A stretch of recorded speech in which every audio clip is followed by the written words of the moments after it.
Hello मेरे प्यारे viewers, कैसे हैं आप सभी लोग।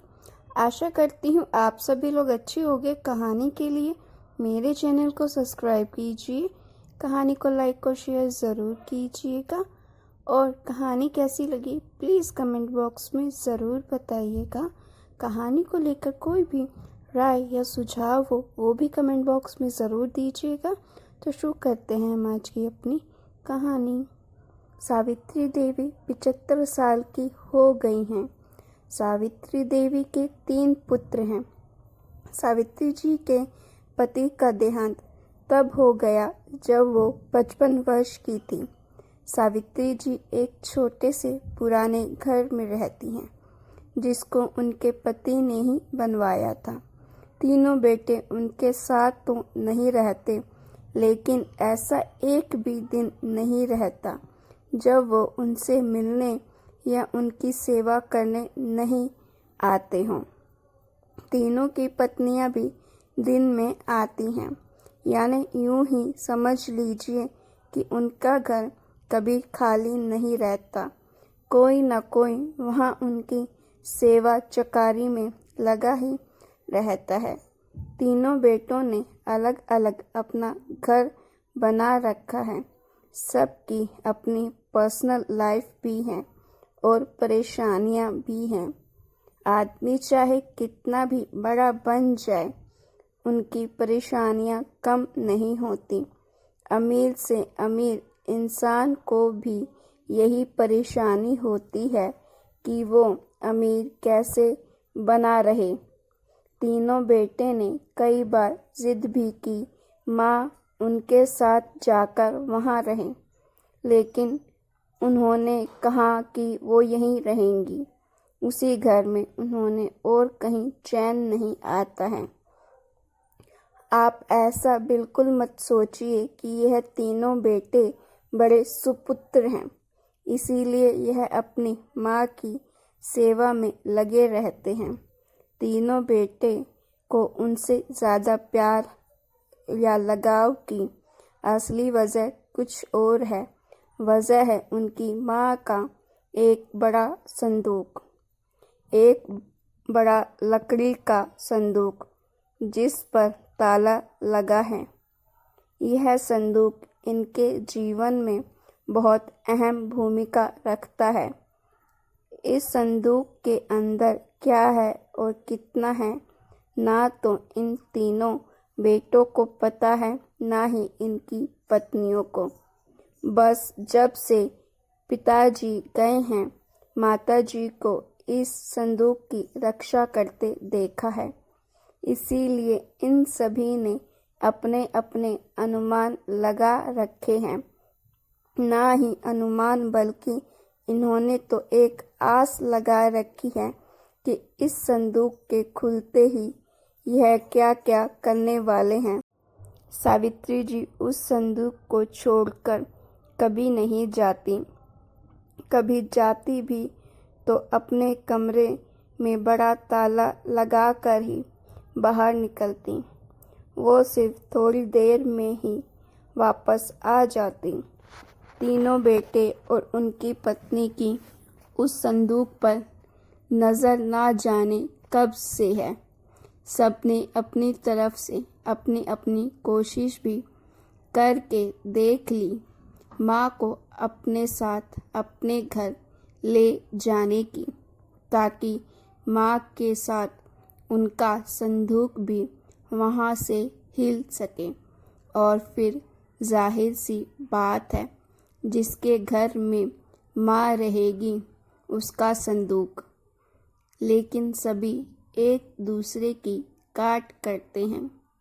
इसकी कृपया है कि माँ के आगे पीछे माँ जी करते ना सिर्फ बेटे बल्कि बहुएं भी चक्कर लगाती रहती हैं। लेकिन सावित्री जी भी भली भांति अपने बेटे को समझती हैं। वो जानती हैं कि उनकी इतनी सेवा क्यों हो रही है। उनकी सेवा उनके संदूक के कारण हो रही है। उन्हें पता है, जिस दिन यह संदूक इनके हाथ आया, उस दिन उनका मूल्य कुछ भी ना रह जाएगा। तीनों भाइयों और उनकी पत्नियों में यह बातें हैं कि माँ के पास ना सिर्फ उनका सोना है बल्कि उनकी सास का भी सोना भी इसी संदूक में है। माँ इसीलिए इस संदूक की इतनी हिफाजत करती हैं। सभी अपनी अपनी कहानियाँ बनाकर बैठे हैं। किसी का दावा है कि उन्होंने संदूक को एक बार उठाकर देखा है, वो बहुत भारी है।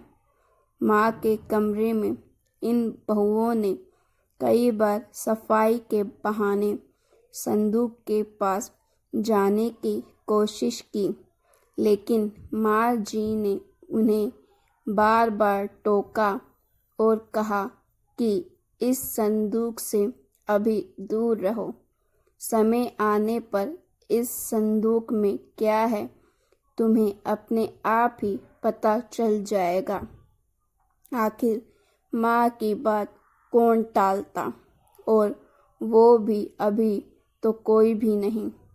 बस उस समय के इंतज़ार में यह सब माँ का अच्छा बेटा और अच्छी बहू बनने की कोशिश कर रहे हैं। रात में कोई ना कोई माँ के घर में ज़रूर रुकता, लेकिन माँ जी उसे अपने कमरे में सोने नहीं देती थी। इसी तरह सावित्री जी ने इस संदूक के सहारे 20 साल निकाल दिए। एक दिन माँ जी तबीयत खराब थी। अक्सर जब तबीयत बिगड़ जाया करती थी तब उनके बेटे उन्हें अस्पताल ले जाने का कहते थे, लेकिन वो उसके लिए भी राजी नहीं होती थी। वो कहती थी कि डॉक्टर को यहीं बुलवा लो। उनके बेटे ऐसा ही करते थे। इस बार जब उनकी तबीयत खराब हुई तो डॉक्टर ने कहा कि उन्हें अस्पताल में एडमिट करना ही होगा, वरना उनकी हालत खराब हो सकती है और फिर उम्र भी बढ़ती जा रही है। आखिर कब तक यह शरीर साथ देगा। डॉक्टर का यह जवाब देने पर तीनों भाइयों को दुख से ज़्यादा उत्साह दिखाई दिया।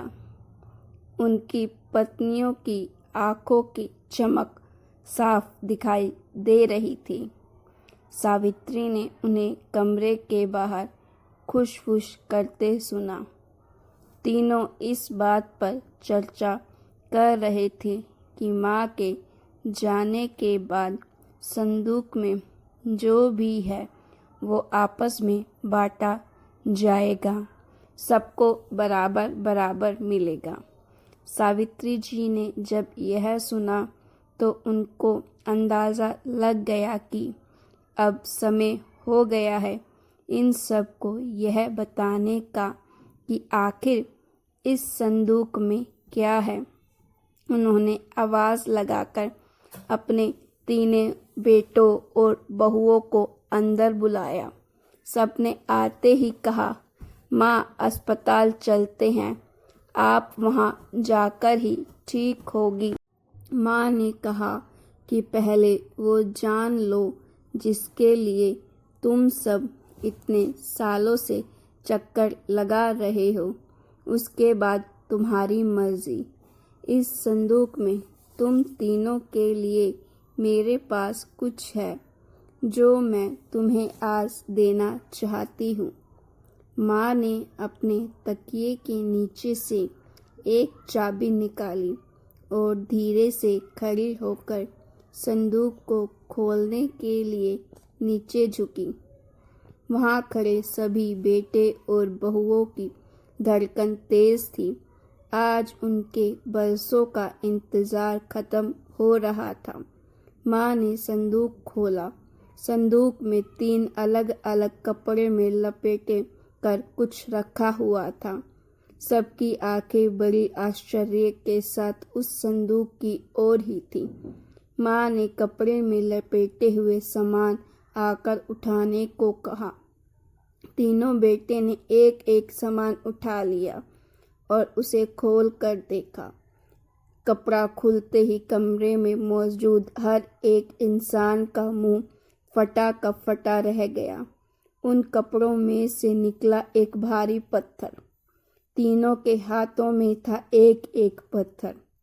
यह क्या माँ, इतने दिनों से तुम इन पत्थरों को संभाल कर रखी हुई थी और हमें बेवकूफ़ बना रही थी। हमने सोचा तुमने गहने संभाल कर रखे हैं। माँ ने कहा, मैंने तुम्हें कब बेवकूफ़ बनाया, और गहने तो थे, बहुत थे, लेकिन कब, किसके लिए, कितने बेचे, इसका मैंने हिसाब नहीं रखा। अब तुम्हारे पिता आखिरी समय में थे, तब हमारे पास कुछ नहीं था। तुम तीनों ने शादी के बाद ऐसा मुंह फेरा। क्या तुम्हें पता है कि किस अभाव में उनका अंतिम समय गुजरा? पर उस समय भी उन्होंने तुम्हें कुछ नहीं कहा। उन्होंने उस समय भी मेरा सोचा।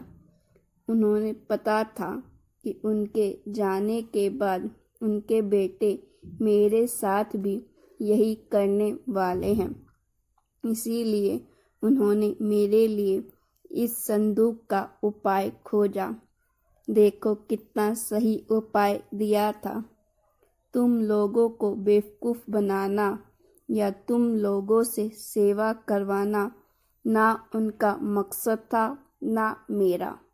वो तो चाहते थे कि उनके जाने के बाद मैं अकेली ना रहूं। बेटे मेरे साथ हों, मेरी आंखों के सामने, बस यही इच्छा थी। अब मैं शायद ज़्यादा ना रहूं, इसीलिए मैंने तुम्हें सच बता दिया। सभी बेटे बहू अपने कमरे से बड़बड़ाते हुए और गुस्से से निकले। करीब 1 घंटे तक माँ के कमरे के बाहर ही सब एक दूसरे पर अपना गुस्सा निकाल रहे थे। बहस हो रही थी कि अब माँ को अस्पताल ले जाना है कि नहीं, और ले जाएंगे तो खर्चा कौन उठाएगा। माँ अपने बिस्तर पर लेटी हुई सब सुन रही थी। तो गाइस, स्टोरी अच्छी लगी तो लाइक कीजिएगा।